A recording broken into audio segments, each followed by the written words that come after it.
Hello traders, कैसे हो आप लोग। मैं आशा करता हूँ बहुत अच्छे होंगे। दोस्तों, इस वीडियो में मैं आपको कुछ ऐसा देने वाला हूँ जिससे आपकी ट्रेडिंग सिंप्लीफाई हो जाएगी। कुछ ऐसा जिसको हम स्ट्रेटजी कह सकते हैं।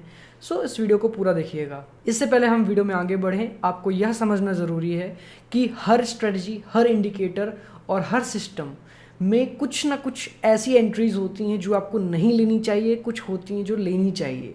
इसी से कुछ मिलता जुलता हम इस वीडियो में आगे बात करने वाले हैं। ये बेसिक वीडियो है, तो आपको बहुत छोटी वीडियो में बहुत कुछ सीखने को मिल जाएगा, स्टार्ट करने के लिए मिल जाएगा।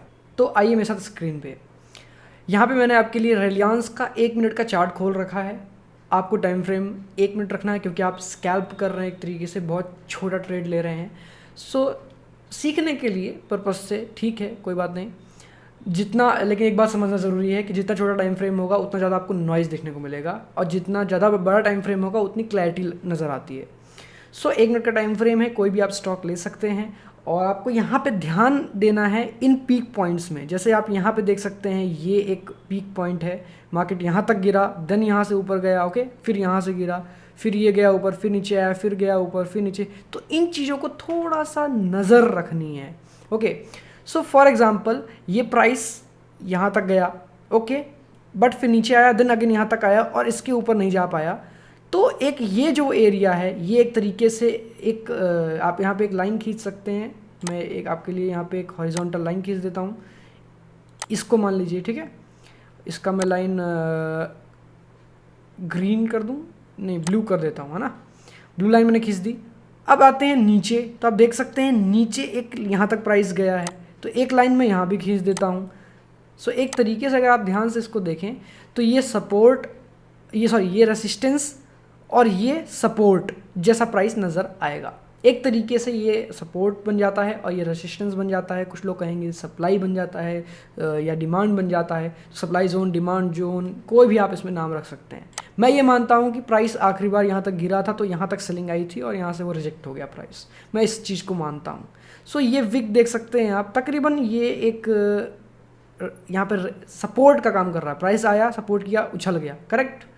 अब होगा क्या, अब सिमिलरली प्राइस जब यहाँ तक गया था, यहाँ तक ऊपर गया था, वहाँ से उसको रेसिस्टेंस मिला, यहाँ तक वापस प्राइस ट्राई किया बट फेल हो गया और नीचे आ गया। तो ये एक रेसिस्टेंस इसको मैं मान सकता हूँ, ओके।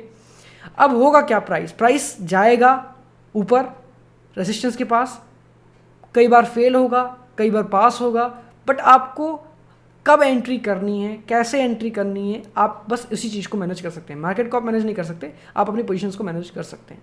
यहाँ पे समझने वाली बात ये है कि आपको वेट करना पड़ेगा कि प्राइस आपके सपोर्ट या रेसिस्टेंस पे या फिर सप्लाई डिमांड में आए, इस किसी स्पेसिफिक प्राइस एरिया पे आए, वहाँ से वो रिएक्ट करे, फिर आप उसको देख कर, समझ कर, एनालाइज करके आप ट्रेड लेंगे। तो यहाँ पे आपको पेशेंस की ज़रूरत है, ओके। अगर आप इस तरीके से ट्रेड करते हैं, हालांकि ये एकदम बेस्ट ऑप्शन है, मैं ये नहीं कहूँगा, बट हाँ, अगर आप शुरुआत करना चाहते हैं अपनी ट्रेडिंग जर्नी की और आपको समझ नहीं आ रहा कैसे, तो आप इसको लेकर एक शुरुआत कर सकते हैं, एक इनिशिएशन दिखा सकते हैं मार्केट से इन्वॉल्वमेंट का।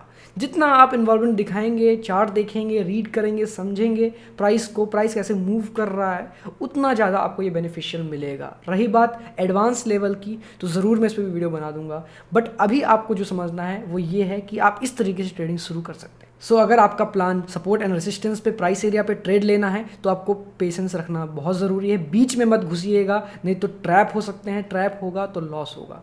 अगर बात आती है ट्रेड लेने की, तो यहाँ पे आप आइए, मैं आपको दिखाता हूँ। तो आप देख सकते हैं कि ये हमारे लिए रेसिस्टेंस था, तो प्राइस क्या किया, यहाँ ऊपर गया, ओके, देन ब्रेक करके वो नीचे यहाँ पे एक स्ट्रक्चर दिखा रहा है फेल होने का, ओके। तो अगर आपको इस कैंडल पे जब रीड कर रहे हैं आप, एक बुलिश ब्रेकआउट दिखा, ओके, इस जोन का, देन एक प्राइस और ऊपर का, पर एक कैंडल ने हायर हाई बनाया, ध्यान से आप देखिए, तो पिछली कैंडल के हिसाब से हायर हाई बनाया है, तो यहाँ पे तो आपको अभी भी स्ट्रेंथ बुलिशनेस दिखेगी। अगेन इस कैंडल ने इनसाइड कैंडल बना दिया, मतलब अभी कोई क्लैरिटी नहीं है बुल्स एंड बियर्स में। इस कैंडल ने भी इनसाइड बनाया, मतलब कोई भी क्लैरिटी नहीं है, बट इस कैंडल ने नीचे की ओर मूव दिखाया है, बट अभी भी इस रेंज को, इस कैंडल को तोड़ के नीचे वो नहीं गया, तो आप यहाँ पे कुछ भी नहीं करेंगे।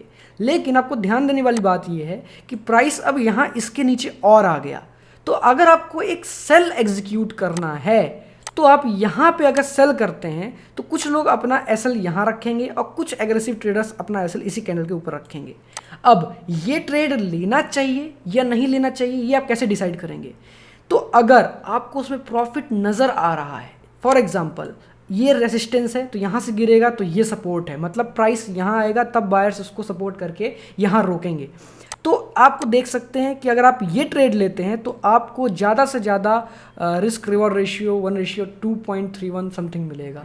तो अगर आपको ये अच्छा लग रहा है, आपने बैक टेस्ट किया है, आपने कई बार इस तरह से पीछे चार्ट में जाकर देखा है और आपको लगता है कि आप जब इस तरह से ट्रेड करते हैं तो आप 1:2 पकड़ पाते हैं बहुत बार, आपका जो सक्सेस रेशियो है वो 50% अगर है तो भी आप प्रॉफिटेबल बन जाएंगे। सक्सेस रेशियो 50% है, 1:2 आप ट्रेड बुक कर सकते हैं तो आप प्रॉफिटेबल बन जाएंगे। तो इस तरीके से आपको चीज़ों को समझना है।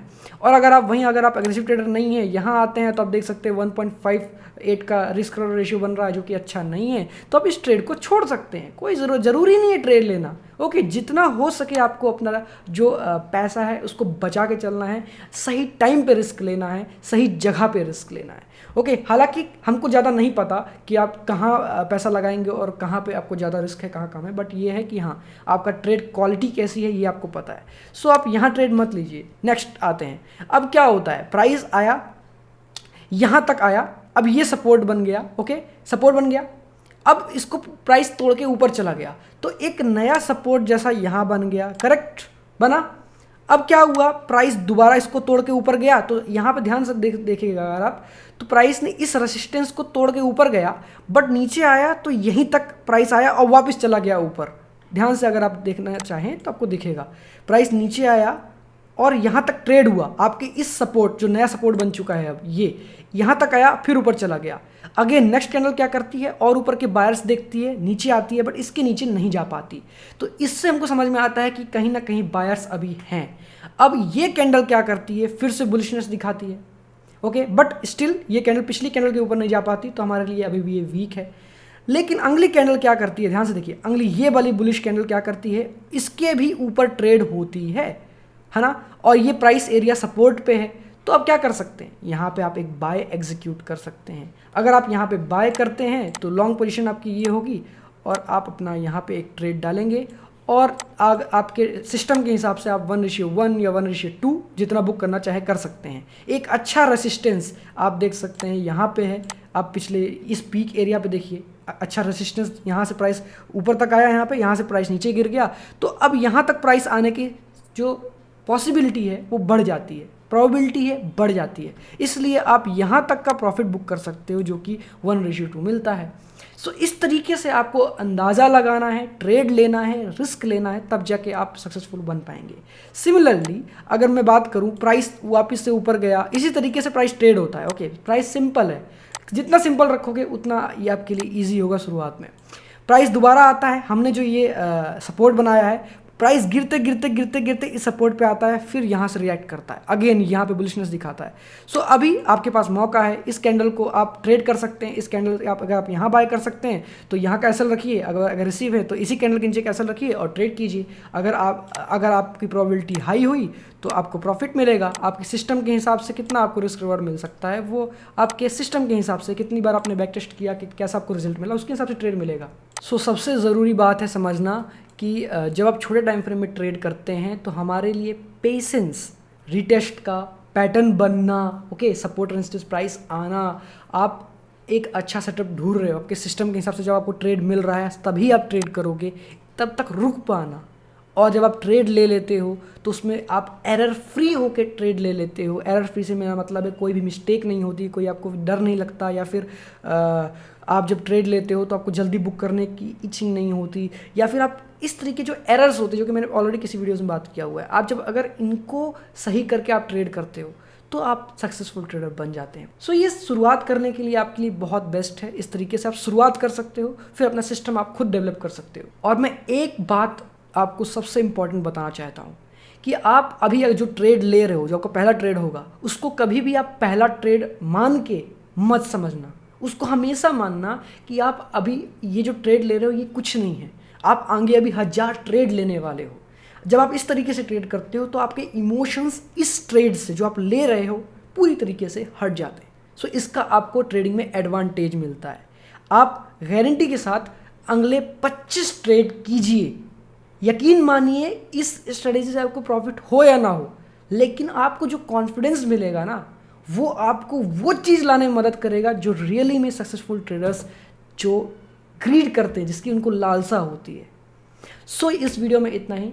अगर पसंद आई हो वीडियो तो लाइक कीजिए, चैनल को सब्सक्राइब कीजिए। टाटाविन ट्रेडर्स में आपको वो मिलेगा जो और आपको कहीं नहीं मिलेगा। मिलते हैं नेक्स्ट वीडियो में, तब तक के लिए जय हिंद।